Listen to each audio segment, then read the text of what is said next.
바빌로니아의 금은 사용과 화폐 제도, 고대 바빌로니아를 포함한 메소포타미아 문명에서는 금과 은이 핵심적인 화폐이자 법적 형벌과 벌금의 수단으로 광범위하게 사용되었습니다. 1. 화폐로서의 금과 은. 오늘날과 같은 주조된 동전 형태의 화폐는 훨씬 나중에 생겼지만 바빌로니아 시대에는 은과 금이 무게 단위로 환산되어 화폐 역할을 했습니다. 은의 표준 무게 단위인 시클과 미나 등이 물건을 사고 팔거나 무역을 할 때 가치의 척도이자 지불 수단으로 널리 통용되었습니다. 2. 형벌과 벌금 제도의 활용. 역사상 유명한 함무라비 법전을 보면 범죄나 계약 위반, 과실에 대해 은을 벌금이나 배상금으로 지불하도록 규정한 조항이 매우 많습니다. 신체 상해와 재산 피해. 흔히 알려진 눈에는 눈 원칙이 적용되기도 했지만 피해자의 신분이나 상황에 따라 신체적 처벌 대신 정해진 양의 은을 벌금으로 납부하도록 판결했습니다. 전문직의 책임. 의사가 수술을 하다가 과실을 범하거나 건축가가 부실공사를 했을 때 물어내야 하는 배상 책임 역시 모두 은의 무게 단위로 엄격하게 규정되어 있었습니다.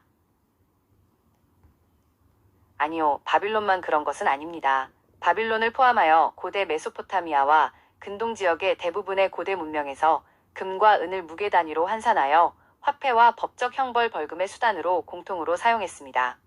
고대 근동의 금은 화폐 및 벌금 제도, 아시리아, 에스리아, 바빌론과 같은 메소포타미아 문화권에 속했던 아시리아 역시 은의 무게 단위를 화폐로 사용했습니다. 아시리아 법전에도 신체 상해나 재산 피해 등에 대해 정해진 양의 은을 벌금으로 내도록 하는 규정이 촘촘하게 마련되어 있었습니다. 수메르 및 아카드, 슈멀 앰퍼샌드 아카드. 바빌론보다 훨씬 이전 시기인 수메르 도시국가 시절부터 이미 은이 경제활동의 기준이자 교환수단으로 사용되었습니다.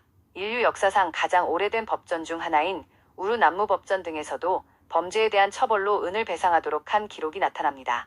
이집트. 메소포타미아와 교류했던 고대 이집트 역시 금과 은을 일정한 무게 단위로 측정하여 물품 거래, 급여 지급, 법적 배상금의 지불 수단으로 널리 활용했습니다. 고대 근동 세계에서 금과 은은 특정한 한 국가의 전유물이 아니라 당시 문명권 전반에서 통용되던 보편적인 경제적 법률적 가치 측정 수단이었습니다. 인류 역사에서 금과 은을 형벌의 수단, 즉 벌금이나 배상금 혹은 신체 형벌을 면해주는 대가로 사용한 문명은 메소포타미아에만 국한되지 않고 고대와 중세의 전 세계 많은 지역에서 찾아볼 수 있습니다. 대표적인 사례들은 다음과 같습니다. 1. 고대 게르만 및 앵글로색슨 사회. 유럽의 게르만 민족과 앵글로색슨족의 전통 법률에서는 살해나 상해 같은 범죄가 발생했을 때 피의자 측이 피해자 가문에게 은이나 금을 지불하여 피해 복수를 면하는 제도가 있었습니다. 이는 사람의 목숨이나 신체 가치를 금속의 무게로 환산하여 배상하는 방식이었으며 범죄의 심각성과 피해자의 신분에 따라 정해진 양의 귀금속을 엄격하게 납부해야 했습니다. 2. 고대 인도, 힌두 법전 사회. 고대 인도의 법률을 담은 마누 법전 등에서는 다양한 범죄와 도덕적 과실에 대해 은화와 금화를 벌금으로 부과했습니다. 신성 모독, 절도, 폭행 등의 범죄를 저질렀을 때 사회적 신분과 죄질에 따라 정해진 무게의 금이나 은을 국가나 피해자에게 납부하도록 규정하여 법적 질서를 유지했습니다. 3. 고대 중국, 주나라 및 한나라 이후의 제도.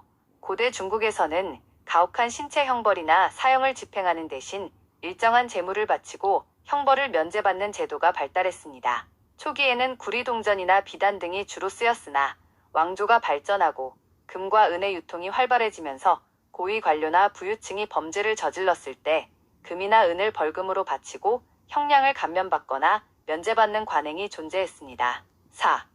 고대 로마 제국. 로마법 역시 초기에는 가축이나 토지 등으로 벌금을 매겼으나 공화정 중기와 제국 시대로 접어들면서 은화와 금화가 법적 벌금과 손해배상의 표준 수단으로 자리 잡았습니다. 불법행위나 계약 위반, 경미한 폭행 등에 대해 법원은 정해진 액수의 은화로 벌금을 선고했으며 이는 제국 전역에 통일된 사법제도의 핵심을 이뤘습니다. 고대 사회에서 금과 은을 형벌에 활용한 것은 사적 보복이나 피해 복수로 인한 사회적 혼란을 막고 국가가 법을 통해 범죄의 대가를 경제적 가치로 환산하여 사회적 안정을 도모하기 위한 보편적인 사법적 진화 과정이었습니다. 1. 매우 합리적인 선택이었습니다. 고대 사회에서 금과 은을 화폐와 형벌의 기준으로 삼은 것은 당시의 기술과 환경 속에서 가장 합리적이고 효율적인 선택이었습니다. 가치의 보존과 이동성. 곡물이나 가축은 시간이 지나면 부패하거나 죽기 때문에 가치를 오래 보존하거나 멀리 운반하기 어렵습니다. 반면 귀금속은 변질되지 않고 부피에 비해 가치가 매우 커서 대규모 거래나 무거운 벌금을 처리하기에 압도적으로 유리했습니다. 사적 보복 방지와 사회적 비용 절감. 범죄가 발생했을 때 피해 복수를 방치하면 부족 전체의 소모적인 전쟁으로 이어집니다. 금이나 은이라는 객관적이고 보편적인 가치로 배상금을 지불하게 한 것은 피해자 가문을 실질적으로 만족시키고 사회적 갈등을 신속하게 종결하는 가장 지혜로운 사법적 진화였습니다. 2. 약속 없이도 같은 결론에 도달한 이유. 서로 교류가 없던 시대와 지역의 사람들이 똑같은 방식을 선택한 것은 우연이 아니라 인류 사회의 경제적, 사법적 수렴 진화의 결과입니다. 물질이 가진 절대적 물리적 특성.